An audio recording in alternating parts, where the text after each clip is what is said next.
اللہ رب محمد صلی اللہ علیہ وسلم نحن عباد محمد صلی اللہ علیہ وسلم اللہم رب اشرح لی صدری ویسر لی امری واحلل عقدۃ من لسانی یفقہوا قولی اللہم رب یسر ولا تعسر وتمم بالخیر بسم اللہ الرحمن الرحیم فصل المثنى اسم الحق بآخرہ الف او یاء مفتوح ما قبلها ونون مکسورۃ لیدل علی ان معه آخر مثلہ نحو رجلان ورجلین ھذا فی الصحیح ماشاء اللہ۔ یہ خاتمہ 10 فصلوں پر مشتمل ہے۔ آپ نے 4 فصلیں پڑھ لی، یاد کر لی ماشاءاللہ۔ آج چوتھی فصل پڑھنے والے ہیں۔ چوتھی فصل مثنیٰ کے بارے میں، چوتھی فصل یعنی تثنیہ کے بارے میں۔ اب تثنیہ کسے کہتے ہیں؟ کہتے ہیں اسم الحق بآخر الف، مثنیٰ ایسا اسم جس کے آخر میں الف، جس کے آخر میں الف یا ما قبل مفتوح اور نون مکسورہ لگایا جائے۔ جی مثنیٰ وہ اسم ہے جس کے آخر میں الف یا ما قبل مفتوح اور نون مکسور لگایا جائے۔ کیوں؟ تاکہ دلالت کرے اس بات پر کہ اس کے ساتھ اسی کی طرح دوسرا ہے۔ کیا بولیں گے؟ اس بات پر کہ اس کے ساتھ اسی کی طرح دوسرا، جیسے رجلان رجلین، رجلان دیکھیے آپ اس کا مفرد کیا ہے، واحد کیا ہے؟ رجل۔ رجل کے آخر میں الف اور نون لگا دیا، ہو گیا رجلان، یہ حالت رفعی میں۔ رجلین حالت نصبی میں دیکھیے رجل، اس کے آخر میں لگا دیا یا ما قبل مفتوح اور نون مکسور۔ کیوں لگایا؟ معنی یہ ہے کہ رجلان میں رجل کی طرح ایک دوسرا بھی ہے۔ رجلان کا معنی 2 آدمی، رجلین کا معنی 2 آدمی، تو رجل تو ایک آدمی، اب اسی میں ایک دوسرا بھی آدمی اسی کی طرح ہے، اس کو کہتے ہیں رجلان اور رجلین۔ ھذا فی الصحیح، یہ اس میں صحیح میں ہے، یہ اس میں یعنی آخر میں الف نون یا نون لگانا اس میں صحیح میں ہے۔ صحیح جانتے ہیں آپ کس کو کہتے ہیں؟ فن صرف میں جس کے حروف اصلی میں حمزہ، حرف علت، 2 حرف ایک طرح کا نہ ہو، اور فن نحو میں جس کے اخیر میں حرف علت نہ ہو، جس کے اخیر میں حرف علت وہ صحیح ہے۔ تو جس کے اخیر میں حرف علت نہ ہو، جب اس کی تثنیہ بنانا ہو تو الف نون یا نون ملائیں گے، لیکن صحیح کا علاوہ ہو تو کیا کریں گے؟ تو اس کو بھی آگے دیکھتے چلیے۔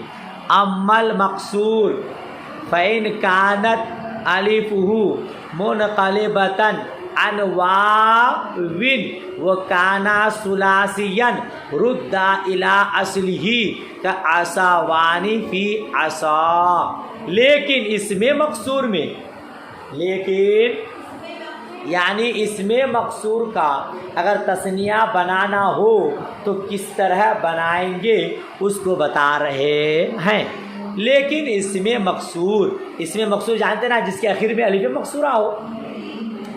فإن كانت الف، اگر اس کا الف اگر واو سے بدلا ہوا ہو، اس کا الف نیچے لکھا ایوازن یعنی واو سے بدلا ہوا، وہ کانا ثلاثین اور ہو ثلاثی، اور ہو اس کا الف واو سے منقلب ہو، ثلاثی ہو، تو اسے اس کی اصل کی طرف لوٹا دیا جائے گا، تو اسے اس کی اصل کی طرف لوٹا دیا جائے گا۔ مثال دیکھیے،